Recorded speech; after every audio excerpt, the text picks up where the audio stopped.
কি একটা গ্রামের মধ্যে আসছি, একটা লোকজন নাই যে আমার ব্যাগ দুইটা মোল্লাবাড়ি পর্যন্ত নিয়ে যাবে। আয় আয়। জি আমারে ডাকছেন?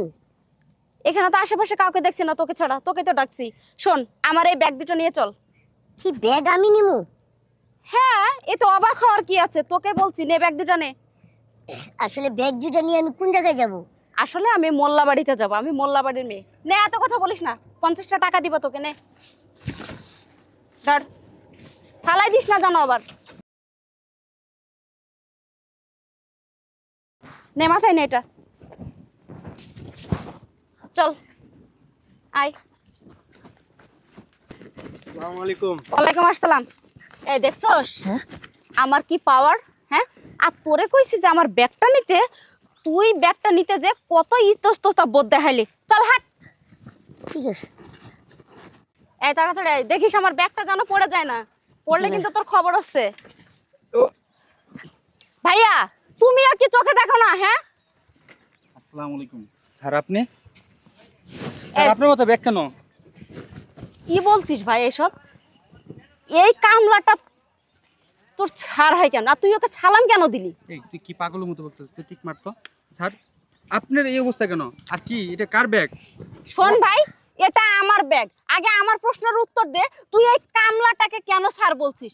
ওকে কি দেখে মনে হয় যে ও কোনো জায়গায় প্রেসিডেন্ট? এই চুপ কর। তুই কাকে কামলা বলতেছিস? তুই কি জানোস সে কে?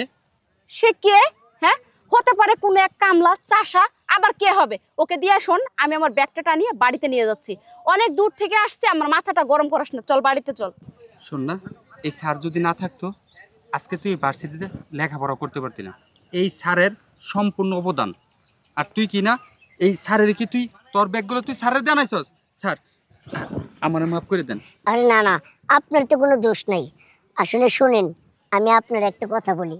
আমার বাবা হচ্ছে এই এলাকার এমপি, আমি এমপির ছেলে। আমি সবার সাথেই মেলামেশা করি, সবার সাথেই খেলাধুলা করি। কিন্তু আপনাদের মতো কিছু লোক আছে যারা রাস্তাঘাটে মানুষ দেখলেই এক সমান মনে করে, রাস্তার ছেলে মনে করে, বস্তির ছেলে মনে করে। আসলে সবাইরে এক চোখে দেখা ঠিক না। শোনো, তোমার আমি একটি কথা বলি, রাস্তাঘাটে চলাফেরার সময় সবার সাথে ভালো আচরণ করবা, সবার সাথে ভালো সম্মান দিবা, তাতেই তোমার ভালো হইব। আর তুমি যদি সবাইরে খারাপ ব্যবহার করো তাহলে তোমার অনেক খারাপ হবে। ভাইজান, হয়েছে কি, আমি আসলে আপনাকে চিনতে পারি না, আপনি আমাকে ক্ষমা করে দিন প্লিজ। আরে না, তোমার ক্ষমা চাওয়ার কিছুই নেই। আসলে তুমি যে তোমার ভুলটা বুঝতে পারছো তাতেই আমি খুশি। তবে শোনো, তোমার আমি একটা কথা কই, তোমার বোনরে বলবা যাতে রাস্তাঘাটে ভালোভাবে চলাফেরা করে এবং সবার সাথে ভালো আচরণ করে। ঠিক আছে স্যার। ঠিক আছে, তাহলে আমি চাই। ঠিক আছে।